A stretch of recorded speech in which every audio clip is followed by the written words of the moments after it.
Well, of course, there's a difference when you compare it to Singapore. Singapore is an island, and well, it's rather dense. We got more space. But what we see within the city that we try to, environmentally based, to reuse old buildings and old areas and give it a new face and new purposes as well. For example, Philips left the city, and well, not for research and development, but for all the manufacturing activities. We got large premises over there, and we reshaped it to an area that's a mixed economic, that get a mixed functions, economic functions as well, for housing and that kind of things. It's a high quality area. People really want to live there. And the point is, when you talk about smart cities and smart city development, I prefer to talk about smart society. We developed this with our housing corporations, with the citizens themselves. So it's not just a program for the national government or the local government. It's a program what we call managed on a horizontal way of working. That's why I talk about smart society instead of smart technology. Because we are not only bringing in technology, but we want to improve the quality of the people and well, come to the demands of the people, so we bring them into the process. That's very important. For example, I'll give you another thing. We got a large street in Eindhoven. It's a nightlife street. As a mayor, my toolkit is always, well, regulation, permits, that kind of thing. The traditional instruments of a mayor. But here, and there are tens of thousands of youngsters coming every night there, we changed it. I had to bring in a lot of police officers and security officers. So we asked, can we do it on another way?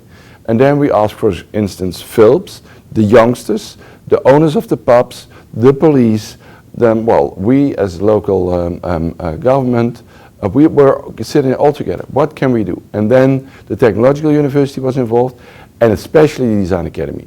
Because we use designers within our organization, the governmental organization as well.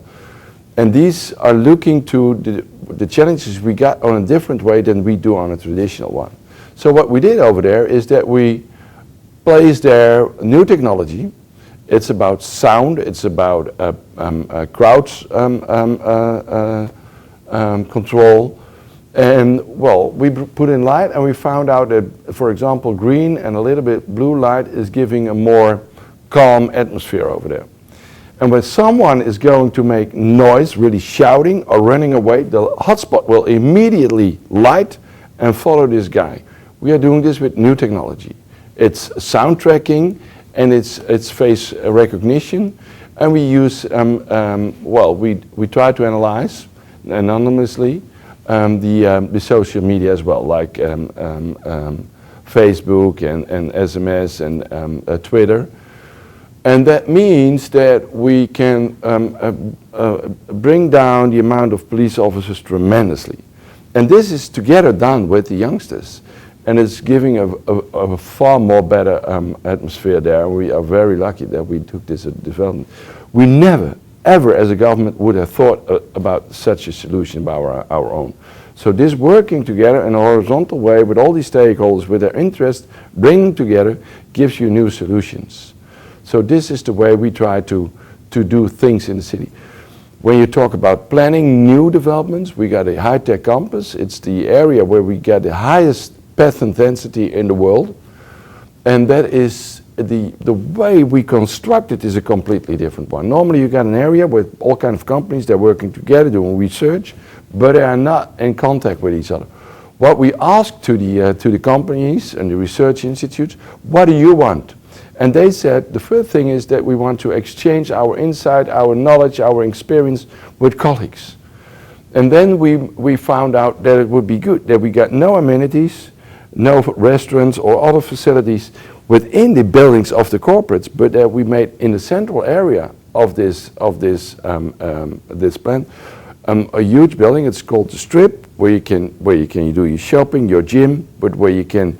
Well, we got an auditorium, but you can meet each other there as well. For eating, we got an Indian restaurant, all kind of restaurants. And people meet each other and give exchanges about their problems and their ideas, and they are inspiring each other. So planning this complex was an idea of bringing new content to the surface, instead of keeping it hidden on the places where they are or where the people are normally working. And that's something that is, well, they are very enthusiastic, and it helped us to become, well, this is the most intelligent square kilometer in the world. If you look to the figures, you like always figures in Singapore. Well, for example, we got 22.4 patents annually as an average on every 10,000 citizens. So place number 2 worldwide is San Diego with 8.9. We got 22.4, they got 8.9 in the second place on every 10,000 citizens. So you can say, what Forbes said, this is the most inventive region in the world.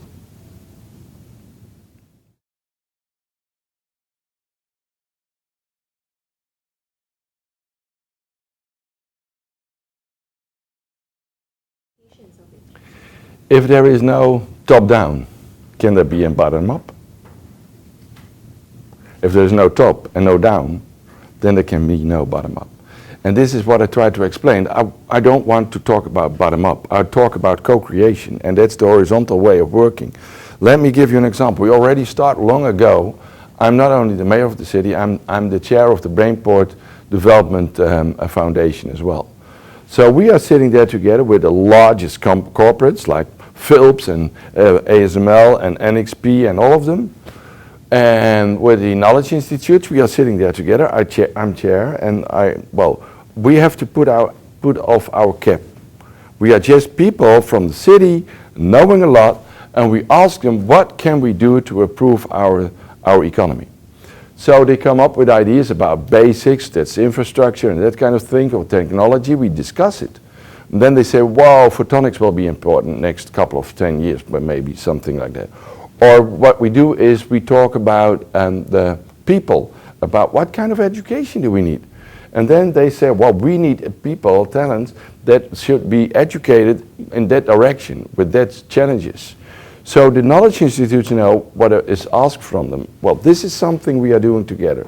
And then we have a program, we stop, I put on my cap, I'm the mayor now, they are the research institute, they are the corporates, and they take the responsibility based on this program. And this is the triple helix. We started in 1995. The triple helix collaboration is already familiar all over the world, but I think, the word came from our region. There was a scientist said, this is the string of collaboration. It's a DNA string. We are undividable, connected with each other, and that's the triple helix. But now we talk about multiple helix. Like I gave you the example about the street, the nightlife street, but you see it on a lot of field labs we are doing, that we try to bring in other stakeholders as well. Not only these three, it depends on what kind of question you are raising up and what you want to solve. So how do we organize this? We had programs in the past. We had 5 program lines in the past from 1995 with the triple helix. It was about technology, it was about people, it was about business, and about basics. And we had the international program. We still do this. But we add something, and that's a platform. Let me give you the example. We got a lot of platforms, but one platform is a smarter living platform. It's about health. Here you find 80 stakeholders together. It's hospitals, doctors, care institutes, but the citizens as well, elderly, youngsters, all kind of representatives you find there. But housing corporates, assurance corporates, all kind of stakeholders. They discuss about what do we see with health, what do we have to solve, what kind of challenge do we have here. And they discuss about it. And then one or some of them say, I got an idea. I want to implement something, and we have to work it out. For example, a couple of months ago, Philips came up with an idea that is a specific device they were working on. You put your hand as an elderly, it's about keeping elderly people longer independence in their own house. So that's something we want to achieve. You put your hand on a device and it immediately see if there is a shortage on vitamins, minerals, what the level of iron is, how your blood pressure is, that kind of thing, sugar. And here you get the preparation that is necessary to solve this problem. So within a couple of weeks it will help you really to get this improved. And guess what? the elderly people don't want to use it. Half of them don't want to use it.